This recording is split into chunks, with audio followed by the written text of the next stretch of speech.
මෙදා පාර මගේ උපන්දිනේ අනිත් අවුරුදු වලට වැඩිය ටිකක් සුවිශේෂී. මොකද කියනවා නම් මට සර්ප්‍රයිසස් ගොඩාක් හම්බ වුණා.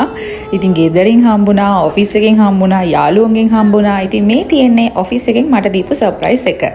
ඇත්තටම කියනවා නම් අපේ ඔෆිස් එකේ ඉන්න අය සාමාන්‍යයෙන් ඒගොල්ලෝගේ බර්ත්ඩේස් වලට, ඒ කියන්නේ හැමෝගෙම බර්ත්ඩේස් වලට සෙලිබ්‍රේට් කරනවා. ඉතින් මගේ උපන්දිනේ දවසේ ඒගොල්ලෝගේ ස්කෙඩියුල් එක ගොඩාක් බිසි. ඇත්තටම මම හිතුවේ නැහැ ඒගොල්ලන්ට ටයිම් එකක් තියෙයි කියලා සෙලිබ්‍රේට් කරන්න. හැබැයි ඒගොල්ලෝ මගේ උපන්දිනේ සමරන්න ඔෆිස් එකට ඇවිත් තමයි ඒගොල්ලෝ ගියේ ඒගොල්ලෝගේ වැඩවලට. ඉතින් ඇත්තටම බලන්නකෝ ඒක කොච්චරම හොඳයිද කියලා. ඉතින් මමත් ගොඩාක් සතුටු වුණා. ඉතින් ඒගොල්ලෝ මගේ උපන්දිනේ වැඩ රාජකාරී ගොඩාක් මැද්දේ සමරන්න ආවට.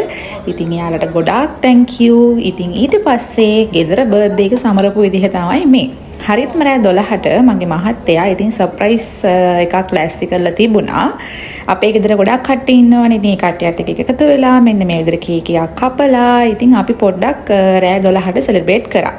ඊට පස්සේ පාටිය තිබුණේ දවස් 2කට විතර පස්සේ. ඉතින් අපි පාටියක් දුන්නා ගෙදර ඔක්කොටම. මොකද අපි දෙන්නගෙම බර්ත්ඩේස් ටික අපි අල්ලලා, ඒ කියන්නේ හස්බන්ඩ්ගේ බර්ත්ඩේ එක මැයි තිබුණා, මගේ ජූනි තිබුණා. ඉතින් දෙකම එකතු කරලා අපි ඒගොල්ලන්ට පුංචි පාටි එකක් දුන්නා. හැමෝම එන්ජොයි කරා අපේ පාටි එක. සින්දු කිව්වා, නැටුවා. ඉතින් මගේ හස්බන්ඩ්ුත් මෙන්න මේ විදිහට ලස්සන සින්දු ටිකක් කිව්වා.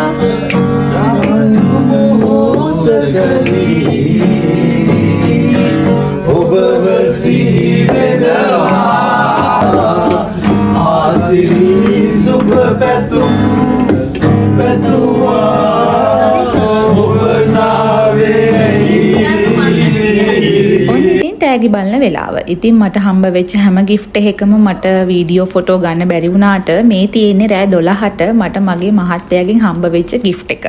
ඉතින් එයා සුබුරුදු පරිදි මට ස්කින් කෙයාර් දාලා මගේ ආසම හෙඩ්ෆෝන්ස් දෙක මට මෙදා පාර තෑයි කරලා තිබුණා. ඉතින් මේක මම ගන්න හිටියේ. ආ දැනගෙන හිටියේ මම මේකට කැමතියි කියලා. ඉතින් එයා අවස්ථාවක් කරගත්තා ඒක එයා ගානේ මට දෙන්න. ඉතින් කොහොමින් හරි මට ඕන දේ මට ඉතින් ලැබුණා. ඉතින් මම ගොඩාක් සතුටු වුණා මගේ උපන්දිනේ දවසේ. ඉතින් ඊට පස්සේ මගේ යාළුවෝ දෙන්න සෙලිබ්‍රේට් කරපු විදිහ තමයි මේ තියෙන්නේ. ඒගොල්ලෝ ඔෆිස් එකේ ඒගොල්ලෝ වෙනම පුංචි පාටි එකක් දුන්නා මට. ඉතින් අපි ඔහොම තමයි සතුටුනේ උපන්දිනේ දවසේ. ඉතින් මගේ උපන්දිනේ දවසේ මට ගොඩාක් විශ් කරපු අය හිටියා. ඒ හැම දෙයකටම ගොඩාක් thank you. හැමෝටම ස්තුතියි මම වෙනුවෙන් උපන්දින පැතුමක් එක්කලාට.